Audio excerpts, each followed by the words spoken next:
corpsman? They sent me a librarian to fix my guys. Sergeant Rex Miller's voice, a gravelly boom accustomed to cutting through the din of machine gun fire and roaring engines, was a weapon in itself. It sliced across the dusty, sun-baked expanse of the training ground, aimed squarely at the small figure kneeling by a stack of medical kits. The young Marines of his platoon, grimy and sweating under the oppressive California sun, snickered. It was nervous laughter, the kind that acknowledges a superior's joke without genuine amusement, a sound born of fear and deference. The figure in question, Petty Officer Third Class Anya Sharma, did not look up. Her hands, small but sure, continued their methodical work, organizing sterile-wrapped bandages, checking the seals on 4 bags, and ensuring every hemostat and tourniquet was exactly where it should be. She was a study in compact efficiency, her frame slight, almost lost inside her digital camouflage utilities. Her dark hair was pulled back in a severe regulation bun, and her face, devoid of makeup, was a mask of serene concentration. She did not react to the insult, did not flinch, did not even pause in a rhythm. She simply existed in a bubble of profound calm, a silent rebuke to the sergeant's blustering performance. But when the base commander, Colonel Eva Rostova, observing the mass casualty drill from the command tower 200 yards away, lowered her binoculars and saw the corpsman's stance, the way she braced herself, the perfect economy of her movements, a posture she hadn't seen in a decade, she felt a cold knot of recognition in her stomach. If you believe that true strength is measured in deeds, not decibels, type competence below. Sergeant Miller, a man built like a concrete barricade with a personality to match, was not accustomed to being ignored. He saw Sharma's silence not as professional focus, but as disrespect. To him, competence had a specific look. It was broad-shouldered, loud, and swaggering. It was him. He strode over, his boots kicking up clouds of ochre dust, and loomed over her. "Hey, I'm talking to you, Doc," he sneered, using the affectionate term with venomous sarcasm. "We're running a combat simulation here, not a book fair. You think you can keep up when things get real? You think you can drag a 200-pound Marine out of the line of fire? You look like a strong gust of wind would send you back to whatever library you checked out of." He gestured vaguely at her medical pack. "What's in there? First aid for paper cuts." The laughter from his men was louder this time, more confident. They were taking their cue from him. Sharma finished her inventory check, securing the final buckle on her pack with a quiet click. Only then did she rise, turning to face the mountain of a man. She looked him directly in the eye, her gaze steady, unblinking. "Your men will receive the best care I can provide, Sergeant," she said. Her voice was quiet, level, and held no trace of anger or fear. It was a simple statement of fact. This infuriating calm only stoked Miller's furnace of arrogance. He saw weakness, a refusal to engage in the dominance games he thrived on. "You hear that, boys?" he bellowed to his platoon. "The librarian will provide care. Let's just hope none of you actually get hurt, or she might have to put down her novel." He turned his back on her, a final act of dismissal, and began barking orders for the next phase of the drill. Sharma watched him go, her expression unchanged. Then, with the same deliberate grace, she shouldered her pack, its weight seemingly insignificant, and moved towards her designated position, her steps measured and sure on the unforgiving ground. She was an island of tranquility in an ocean of manufactured chaos, a silent professional waiting for the work to begin. The other corpsmen, more experienced in dealing with NCOs like Miller, gave her a wide berth, some with pity, others with a shared sense of weary resignation. They didn't know her. She was new to the unit, but they knew the type of sergeant who saw a quiet, small-statured woman as a target for his own insecurities. The injustice was a palpable thing, hanging in the hot, still air as thick and stifling as the dust itself. She was judged, tried, and convicted on appearance alone, her skill rendered invisible by a wall of prejudice. But competence is a patient force. It does not need to argue. It simply waits for its moment to act, a moment that was approaching far faster and more violently than anyone on that training ground could have possibly imagined. The first sign that the simulation had torn through the veil of reality was the sound. It was not the controlled, percussive thump of the training explosives they had been hearing all day. This was a deep, guttural whump, a sound that felt less heard and more absorbed by the bones, followed by the horrifying shriek of tortured metal. Everyone on the range froze. Heads snapped towards the source, a concrete training structure designed to simulate an urban combat environment, had partially collapsed.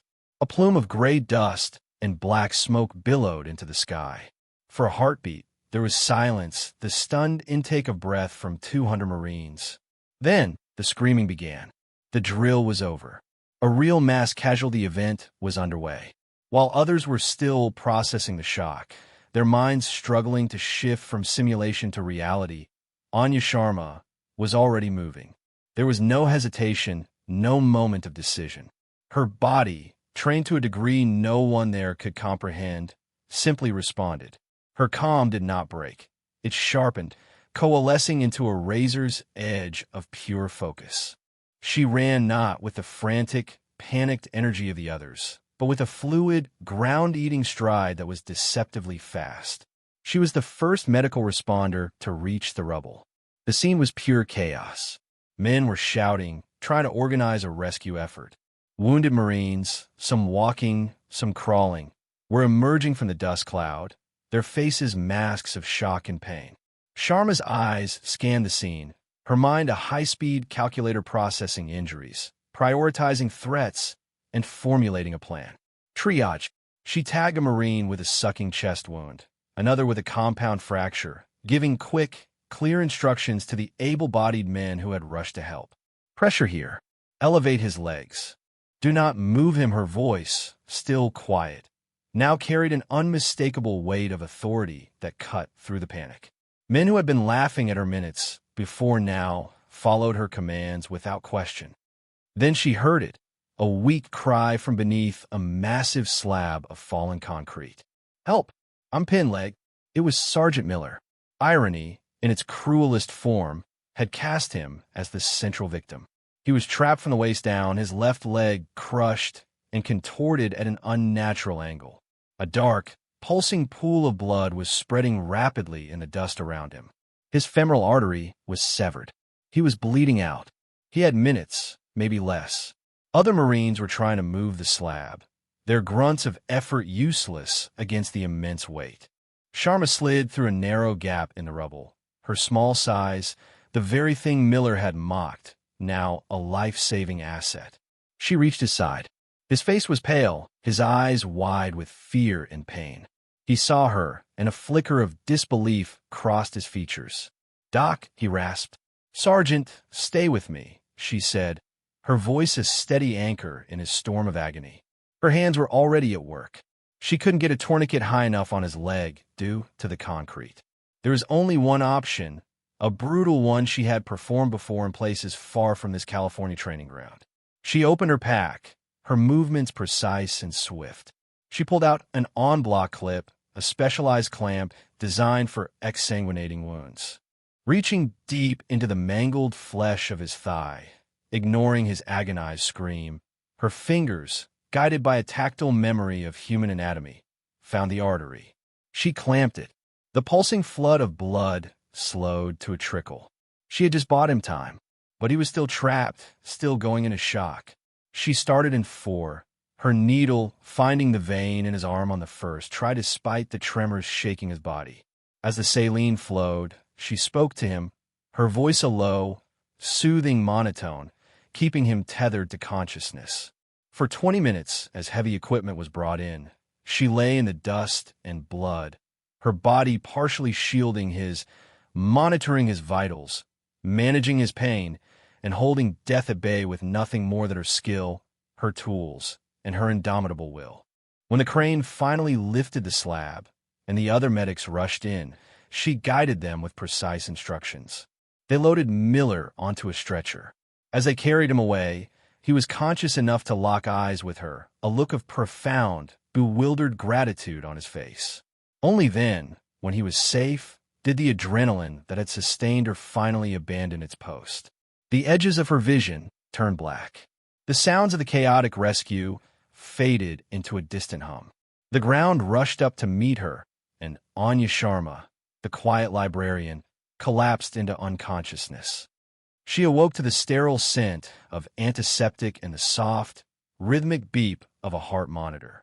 The light was dim, filtered through drawn blinds. For a moment, she was disoriented, her mind a fog. Then, the memory of dust, blood, and Sergeant Miller's terrified eyes rushed back. She tried to sit up, a wave of exhaustion washing over her. A calm, authoritative voice stopped her. "Easy, petty officer. You're at the base medical center. You're dehydrated and exhausted, but you'll be fine." Anya turned her head. Standing by her bedside, silhouetted against the window, was Colonel Eva Rostova. The base commander's face was etched with a mixture of concern and an emotion Anya couldn't quite decipher, something that looked like profound respect. "Colonel," Anya said, her voice hoarse. "Sergeant Miller, he's in surgery," Rostova replied, her voice softening. "He'll lose the leg, but he'll live." The surgeons were very clear. The only reason he made it to the operating table was you. That en-bloc clip, that was a battlefield procedure. Not something they teach in standard corpsman school. Rostova paused, her eyes studying Anya's face intently. "I was in the command tower. I saw the whole thing. When the dust settled, I went down there myself. The Marines, they couldn't stop talking about you. They said you were calm, that you took control." The colonel walked over to a small table and picked up a manila folder. It was Anya's service record. "So, I did some reading while you were sleeping," Rostova said, her voice dropping to a near whisper. "It seems there are a few things your current command wasn't aware of. They knew you were a decorated corpsman, but the details in your file are heavily redacted. I have the clearance to unredact them." Colonel Rostova opened the folder. The room was silent save for the beeping of the monitor. "Petty Officer 3rd Class Anya Sharma," she began, reading in a clear, deliberate tone. "Previous assignment, attached to 1st Marine Raider Battalion. Marsoc," a pause for emphasis. "Combat deployments, 3. Afghanistan, Iraq, and a classified theater in North Africa. Awards and commendations. Purple Heart." Rostova's eyes lifted from the page to meet Anya's. "Bronze Star with V4 Valor. For performing a field amputation on her team leader under heavy enemy fire, saving his life and 2 others while wounded herself," Rostova continued, her voice now filled with a quiet awe. "And the Navy Cross, it was the 2nd highest decoration for valor in combat." The citation was brief, but powerful. "For extraordinary heroism while serving as a special operations corpsman. After her team was ambushed and sustained multiple critical casualties, Petty Officer Sharma, with complete disregard for her own safety, moved through a kill zone multiple times to render aid, neutralizing an enemy combatant with her sidearm in the process, and coordinating a medical evacuation that saved the lives of 4 critically wounded raiders." Rostova closed the folder softly. The sound echoed in the small room. "You requested a transfer to a training command. A quiet billet. You want to get away from the fight for a while. And you ended up in the middle of one anyway." She looked at Anya, and for the first time, the younger woman saw the formidable colonel's mask of command slip, replaced by a look of sheer, unadulterated respect.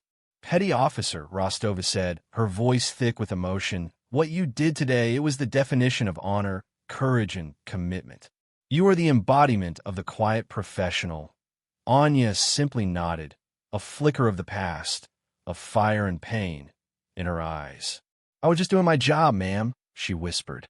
But the truth of who she was, a truth she had tried to leave behind, was now out, and it was about to be recognized in a way she never wanted, but had profoundly earned.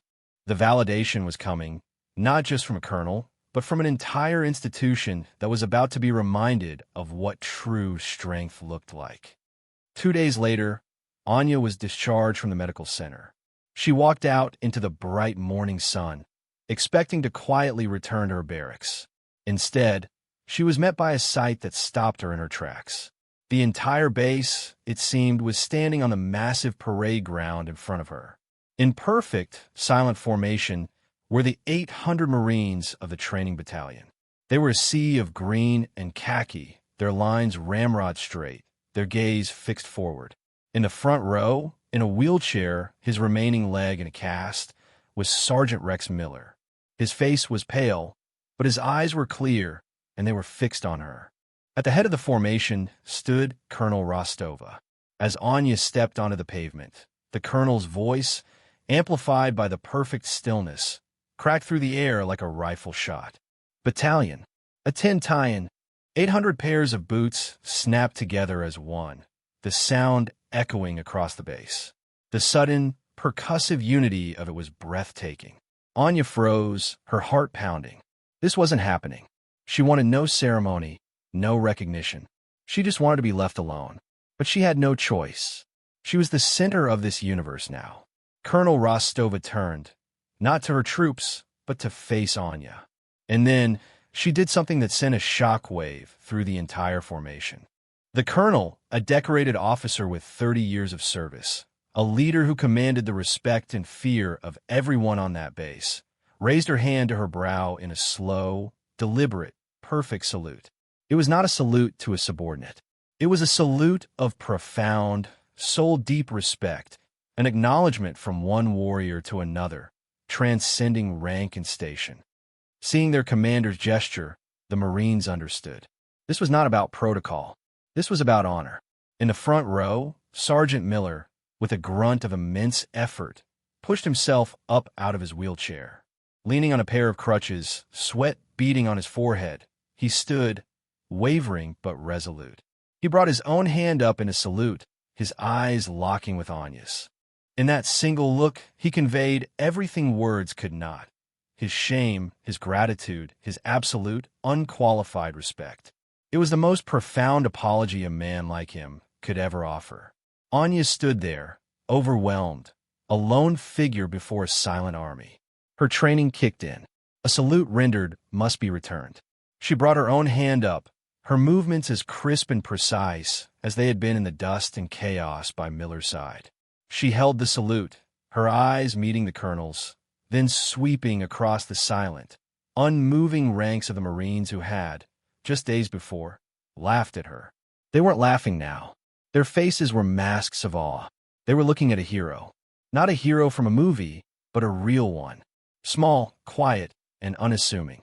They were learning, in that powerful, silent moment, the most important lesson of their careers, that the most dangerous person on the battlefield is not always the one who makes the most noise. The legend of Doc Sharma was being forged right there, on that sun-drenched parade deck, not in fire and blood, but in the deafening silence of 800 men standing at attention. The quiet professional had been vindicated, her worth proven not by a boast, but by a selfless, life-saving act. The ripple effects of that moment were just beginning. The story spread through the base like wildfire. It wasn't just gossip. It was the birth of a myth. It was told in hushed, reverent tones in the chow hall lines, debated in detail in the smoky haze of the barracks, and passed from senior NCOs to junior Marines as a cautionary tale. They didn't call her the librarian anymore. They called her Doc Sharma, or, more often, just the Doc, with the kind of emphasis that capitalizes the words in your mind. The details of her service record, once classified secrets, became common knowledge, leaked, no doubt, with the colonel's tacit approval. The story of the Navy Cross, of the Bronze Star, of her time with the Raiders, added layers of awe to the already incredible tale of her actions at the collapsed structure. She became a living legend, a ghost who walked among them. The most profound change, however, was in Sergeant Rex Miller. He returned to his platoon a different man. The bluster and arrogance were gone, replaced by a quiet, thoughtful humility that stunned his men. On his first day back, he assembled his platoon. Leaning on his crutches, he looked them in the eye. For years, he began, his voice rough with emotion. I have taught you to be loud, to be aggressive, to project strength. I taught you that hesitation is death. I was wrong, or at least, I was only half right. He took a deep breath. I taught you what strength looks like, but I never taught you what it is.